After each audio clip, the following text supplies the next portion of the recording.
ನಮಸ್ಕಾರ ಸ್ನೇಹಿತರೆ, ಅವಮಾನ ಎಷ್ಟೇ ಇರಲಿ ಸಾಧನೆ ಮಾಡುವ ಗುರಿ ಒಂದು ನಿಮ್ಮಲ್ಲಿ ಇರಲಿ.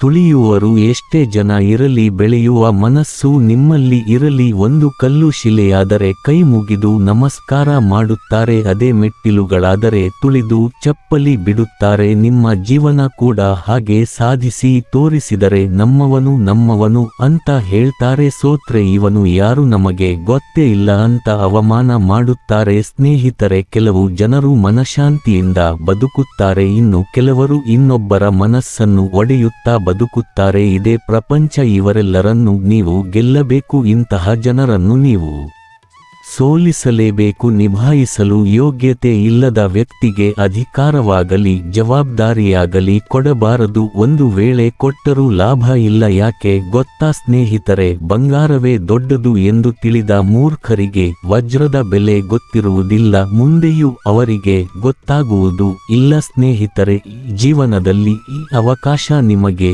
ಒಂದೇ ಸಲ ಸಿಗುವುದು. ಸುರಿದು ಹೋದ ಮಳೆ ಸರಿದು ಹೋದ ವೇಳೆ ಮತ್ತೆಂದು ನಿಮಗೆ ಸಿಗಲ್ಲ. ಹಾಗಂತ ಅದರೊಳಗೆ ನೀವು ಕಳೆದು ಹೋಗಬಾರದು. ಕೈಯೊಳಗಿರದ ಕೈಗೆ ಸಿಗಲಾರದ ನಾಳೆಗಳ ಚಿಂತೆಯನ್ನು ಬಿಟ್ಟು ಕಣ್ಣೆದುರಿಗಿರುವ ಈ ಕ್ಷಣಗಳಲ್ಲಿ ಬದುಕುವ ಸೊಗಸು ನಿಮ್ಮೊಳಗಿರಲಿ. ಎಲ್ಲ ಗೊತ್ತಿದ್ದು ಗೊತ್ತಿಲ್ಲದಂತೆ ಇದ್ದು ಅರ್ಥವಾಗದಂತೆ ನೀವು ಎಲ್ಲರ ಜೊತೆ ಇದ್ದು ಬಿಡಬೇಕು. ಸ್ನೇಹಿತರೆ, ನಿಮಗೆ ನೋವು ಕೊಟ್ಟವರಿಗೆ ನಿಮ್ಮ ಬೆಲೆ ಸರಿಯಾಗಿ ತಿಳಿಯಬೇಕು. ಅಂದರೆ ನೀವು ಈ 3 ಕೆಲಸ ಸರಿಯಾಗಿ ಚಾಚು ತಪ್ಪದೆ ಮಾಡಬೇಕು. ಅದರಲ್ಲಿ ಮೊದಲನೇ ಕೆಲಸ, ಯಾರ ಬಗ್ಗೆನೂ ಕೇರ್ ಮಾಡದೆ ನಿಮ್ಮ ಕೆಲಸವನ್ನ ನೀವು ಮಾಡ್ತಾ ಇರಬೇಕು. ಮುಂದಿಟ್ಟ ಹೆಜ್ಜೆಯನ್ನ ಹಿಂದೆ ಇಡಲೇಬಾರದು. ನೀವು ಈಗ ಒಂದು ಕೆಲಸ ಮಾಡ್ತಾ ಇದ್ದೀರಾ ಅಂತ ತಿಳ್ಕೊಳ್ಳಿ, ಅದಕ್ಕೆ 100 ಅಡ್ಡಕಾಲು ಹಾಕುವರು ಜನ ತುಂಬಾನೇ ಇದ್ದಾರೆ. ಅಂತವರ ಬಗ್ಗೆನೇ ನೀವು ತಲೆ ಕೆಡಿಸಿಕೊಳ್ಳಬಾರದು. ನೀವು ಗೆಲ್ಲೋದಕ್ಕೆ ಹುಟ್ಟಿದ್ದೀರಾ ಅಂತ ನಿಮಗೆ ಮಾತ್ರ ಗೊತ್ತಿರುತ್ತೆ. ನೀವು ಸೋಲೋ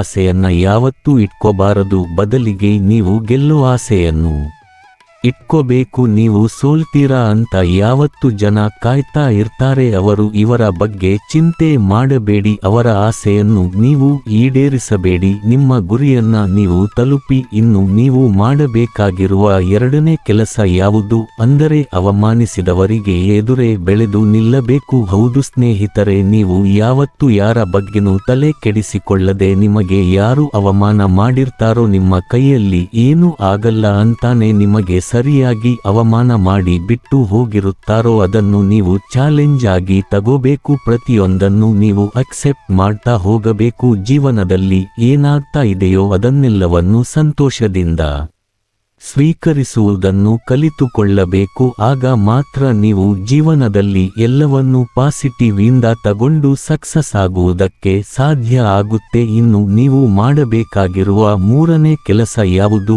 ಅಂದರೆ, ನೋವು ಕೊಟ್ಟವರಿಗೆ ನಿಮ್ಮ ಬೆಲೆ ಸರಿಯಾಗಿ ತಿಳಿಯಬೇಕು. ಅಂದರೆ ಅವರನ್ನು ನೀವು ಕಡೆಗಣಿಸುವುದನ್ನ ಕಲಿತುಕೊಳ್ಳಬೇಕು. ಹೌದು ಸ್ನೇಹಿತರೆ, ಒಂದು ಮಾತಿದೆ, ನಾನು ಬೊಗಳಿದರೆ ದೇವಲೋಕ ಹಾಳಾಗುತ್ತಾ ಅಂತ. ಹೌದು, ಅದು ನಿಮ್ಮನ್ನ ಹೆಜ್ಜೆಗೂ ಅವಮಾನಿಸುತ್ತಾರಲ್ಲ, ಅವರಿಗೆ ಸೇರಿದ ಮಾತಿದು. ನಿಮ್ಮನ್ನ ಯಾರೇ ಅವಮಾನ ಮಾಡಲಿ, ನಿಮಗೆ ಯಾರೇ ನೋವು ಕೊಟ್ಟು ಬಿಟ್ಟು ಹೋಗಲಿ, ಅವರೆಲ್ಲರನ್ನೂ ನೀವು ಕಡೆಗಣಿಸುವುದು ಒಂದೇ ನಿಮಗೆ ಉಳಿದಿರುವ ಮಾರ್ಗ. ಆದರೆ ಕಡೆಗಣಿಸಿದ ಮಾತ್ರಕ್ಕೆ ಅವರನ್ನು ಮರೆತು ಬಿಡಬಾರದು. ನಿಮ್ಮ ಯಶಸ್ಸನ್ನ ಅವರು ನೋಡಬೇಕು, ನೋಡಿ ಅವರ ತಲೆ ಕೆಳಗೆ ಮಾಡಬೇಕು. ಅವರಿಗೆ ನಿಮ್ಮ ಯಶಸ್ಸು ನೋಡಿ ಇನ್ಸಲ್ಟ್ ಆಗಬೇಕು. ಆತರ ನೀವು ಅವರಿಗೆ ಬದುಕಿ ತೋರಿಸಬೇಕು. ಬದುಕು ಎಷ್ಟೇ ಕಠಿಣ ಎನಿಸಿದರೂ ಬದುಕಲೇಬೇಕು. ಸ್ನೇಹಿತರೆ, ನಿಮಗಾಗಿ ಅಲ್ಲದೇ ಇದ್ದರೂ ನಿಮ್ಮವರಿಗಾಗಿ, ನಿಮ್ಮ ಕನಸುಗಳಿಗಾಗಿ, ನಿಮ್ಮ ಜವಾಬ್ದಾರಿಗಳಿಗಾಗಿ, ನಿಮ್ಮ ಗುರಿಗಳಿಗಾಗಿ ಇಲ್ಲಿ ಯಾರು ನಿಮ್ಮ ಕಣ್ಣೀರನ್ನು